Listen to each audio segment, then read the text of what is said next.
अस्सलाम वालेकुम viewers, floor room लेकर आ गया आप लोगों के लिए एक और बेहतरीन सा आर्टिकल।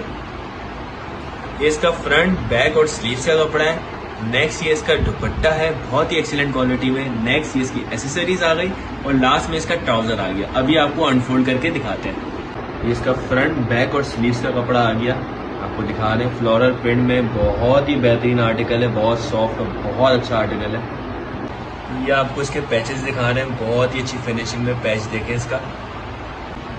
ये आपको इसका नेक्स्ट पैच दिखा रहे हैं, बहुत ही अच्छी फिनिशिंग में इसका पैच है। ये इसका नेक का बंच है, आप देख सकते हैं, बहुत ही खूबसूरत, बहुत ही अच्छे प्रिंट में। नेक्स्ट आपको इसका ट्राउजर दिखा रहे हैं, क्रीम कलर में, बहुत ही अच्छे प्रिंट में। लास्ट में इसका दुपट्टा दिखा रहे हैं, फ्लोरल प्रिंट में इसका दुपट्टा है, बहुत ही सॉफ्ट, बहुत ही अच्छी क्वालिटी में। आर्टिकल कंप्लीट हो चुका है, अब कुछ देर में हमारी वेबसाइट पर अपडेट हो जाएगा। अगर आपको ऑर्डर करना है तो हमारी वेबसाइट विजिट करें floral looms.com।